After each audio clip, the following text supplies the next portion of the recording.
പ്രിയമുള്ളവരെ, എല്ലാവർക്കും നമസ്കാരം. റോഡ് അപകടങ്ങൾ കൂടുന്നു. നിത്യേന റോഡിലോടുന്ന ആംബുലൻസുകളുടെ എണ്ണവും അലമുറയിട്ടുള്ള ശബ്ദങ്ങളും കൂടി വർദ്ധിച്ചു വരുന്നു. പത്രം തുറന്നു നോക്കുമ്പോൾ അപകട മരണങ്ങളുടെ എണ്ണം വർദ്ധിക്കുന്നു.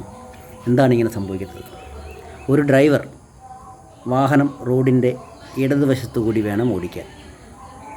വലതേക്ക് തിരിയേണ്ട വാഹനം റോഡിൻ്റെ മധ്യഭാഗത്തു കൂടി സിഗ്നൽ കാണിച്ച് 50 മീറ്റർ മുൻപ് സിഗ്നൽ കാണിച്ച് മധ്യഭാഗത്തുകൂടെ പോയി വേണം വലതേക്ക് തിരിയാൻ. ഇതൊക്കെ ആര് ചോദിച്ചാണ്? ലേണിംഗ് ലൈസൻസിന് പോകുന്നതിന് മുൻപ് 200 ചോദ്യങ്ങളടങ്ങുന്ന ചോദ്യപുസ്തകം നമുക്ക് തരുന്നു. അതിൽ 100 എങ്കിലും പഠിച്ചിട്ട് 40 20 ഇപ്പോൾ എത്ര എന്നറിയില്ല, ശരിയാവുന്നവർക്ക് മാത്രമാണ് ലേണിംഗ് ലൈസൻസ് കൊടുക്കുന്നത്. അങ്ങനെയുള്ള കുറേ ക്വസ്റ്റ്യനുകളാണ് ഇതെല്ലാം. പക്ഷേ ഇത് ആർക്കറിയാം? കാൽനടക്കാർ റോഡിൻ്റെ ഇടതുഭാഗത്തൂടെ നടന്നു പോകുന്നു. യഥാർത്ഥത്തിൽ കാൽനടക്കാർ പോകേണ്ടത് വലതുവശം ചേർന്നാണ്. ഈ അപകടങ്ങൾ ഉണ്ടാകുന്നതിൽ മരണപ്പെടുന്നത് കൂടുതലും ആൾക്കാർ ഇടതുവശം ചേർന്ന് പോകുന്നതുകൊണ്ടാണ്. വാഹനങ്ങൾ ഓടിക്കുന്നവർ ഇടതുവശത്തൂടെ പോകുന്നു, കാൽനടക്കാരും ഇടതുവശത്തൂടെ പോകുന്നു. ഇടതുവശത്തൂടെ പോകുന്ന കാൽനടക്കാരന് പുറകിൽ നിന്ന് വരുന്ന വാഹനങ്ങൾ കാണാൻ ഒക്കാത്തതുകൊണ്ടാണ് നിയമം അനുശാസിക്കുന്നത് വലതുവശത്തൂടെ പോകാൻ. എത്ര പേര് പോകുന്നുണ്ട്? ഇന്ന് സ്കൂൾ കുട്ടികൾ പോലും സ്കൂളിൽ നിന്ന് കൃത്യമായ ഒരു ബോധവൽക്കരണം കിട്ടാത്തതുകൊണ്ടായിരിക്കാം ഏത് റോഡിൽ കൂടെ നമ്മൾ പോകുമ്പോഴും കാണാം സ്കൂൾ കുട്ടികൾ പോലും നിരനിരയായിട്ട് പോകുന്ന ഇടതുവശം ചേർന്നാണ് കൂടുതലും. അപ്പോൾ ഇങ്ങനെയുള്ള കുറേ നിയമങ്ങൾ, നമ്മൾ പഠിക്കുന്ന നിയമങ്ങൾ പോലും നമ്മൾ പാലിക്കുന്നില്ല, റോഡിലിറങ്ങിയാൽ പാലിക്കുന്നില്ല. അതുകൊണ്ട് സുഹൃത്തുക്കളെ, എല്ലാവരുടെ അപേക്ഷയാണ്, ഈ വാഹനങ്ങൾ ഓടിക്കാത്തവരായിട്ട് ആരുമില്ല. ഈ റോഡിൽ ഈ നിരത്തുകളിൽ നിരന്ന് ഇഷ്ടംപോലെ വാഹനങ്ങൾ നിരന്തരം ഓടിക്കൊണ്ടിരിക്കുന്നവരെല്ലാം ലൈസൻസ് ഉള്ളവരാണ്.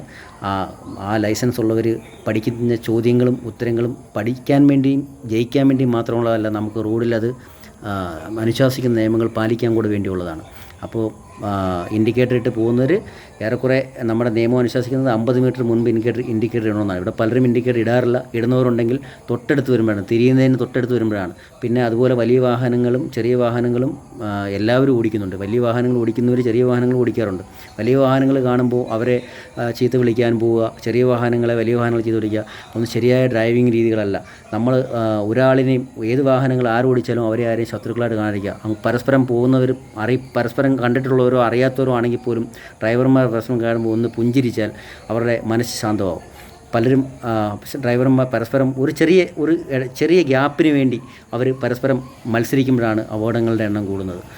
ഈ ആംബുലൻസുകളിൽ പോകുന്നവർ എത്ര പേര് രക്ഷപ്പെടുന്നുണ്ടെന്ന് നമുക്കറിയാൻ സാധിക്കുന്നില്ല. കാരണം ഈ അലമുറ ശബ്ദത്തിനനുസരിച്ചുള്ള സ്പീഡ് ഇപ്പം ആംബുലൻസുകൾക്കില്ല. കാരണം റോഡിൻ്റെ പണി നടന്നുകൊണ്ടിരിക്കുകയാണ്. അപ്പോൾ ഈ പണിയൊക്കെ തീർന്ന് നല്ല റോഡിൽ കൂടെ ഒരു പ്രാവശ്യമെങ്കിലും യാത്ര ചെയ്യാൻ എത്ര പേർക്ക് കഴിയുമെന്ന് പോലും അറിയാൻ പറ്റുന്നൊരു സാഹചര്യത്തിലാണ് നമ്മൾ കിടന്നത്. അത്രയ്ക്ക് അപകടങ്ങളാണ് ഓരോ ദിവസം നമ്മൾ കണ്ടുകൊണ്ടിരിക്കുന്നതും പത്രത്തിൽ വായിക്കുന്നതും. അതുകൊണ്ട് ദയവായിട്ട് സുഹൃത്തുക്കളെ, നമ്മുടെ ഈ നിയമം അനുശാസിക്കുന്ന കാര്യങ്ങൾ റോഡിൽ പാലിക്കുക. അതുപോലെ തന്നെ നമ്മുടെ ഈ ക്വസ്റ്റ്യൻ ഞാൻ നേരത്തെ സൂചിപ്പിച്ച ആ ക്വസ്റ്റ്യനുകൾ നമ്മൾ തീർച്ചയായിട്ടും നമ്മൾ പഠിക്കുക. ഇനി ഡ്രൈവിംഗ് ലൈസൻസ് കിട്ടിയിട്ടുള്ളവരാണെങ്കിലും നിങ്ങൾ ഏതെങ്കിലും ഡ്രൈവിംഗ് സ്കൂളിൽ പോയിട്ട് പുസ്തകം വാങ്ങിച്ചിട്ട് ഈ റോഡിൽ പാലിക്കേണ്ട നിയമങ്ങളെക്കുറിച്ച് അത്യാവശ്യം അറിഞ്ഞിരിക്കുക. ഇടതുവശം ചേർന്ന് പോകുന്നതിനെക്കുറിച്ചും വലതുവശം ചേർന്ന് പോകുന്നതിനെക്കുറിച്ചും മധ്യഭാഗത്തൂടെ പോയി വലതേക്ക് തിരിയുന്നതിനെക്കുറിച്ചൊക്കെ പഠിക്കുക. ഇൻഡിക്കേറ്റർ ഇടുന്ന ദൂരം എത്രയാണ്, ഇതിനെക്കുറിച്ച് പഠിക്കുക. ഇങ്ങനെയൊക്കെ കുറേ കാര്യങ്ങളാണ് പഠിക്കേണ്ടത്. പക്ഷേ അതൊക്കെ പഠിക്കണം. ഞാൻ ഏകദേശം ഒരു 30 വർഷത്തോളമായിട്ട് വണ്ടി ഓടിച്ചുകൊണ്ടിരിക്കുന്ന ആളാണ്. എന്നിരുന്നാലും എനിക്ക് ഇപ്പോഴും ഞാൻ പഠിച്ചുകൊണ്ടിരിക്കുകയാണ്. വാഹനങ്ങളെക്കുറിച്ചും റോഡിൽ ഓടിക്കുമ്പോൾ ഉള്ള വ്യത്യാസങ്ങളെക്കുറിച്ചും ഓരോ ദിവസവും പഠിച്ചുകൊണ്ടിരിക്കുകയാണ്. നമ്മളാരും പൂർണ്ണതയിലേക്ക് ഡ്രൈവിംഗ് പഠിച്ച് എത്തുന്നില്ല.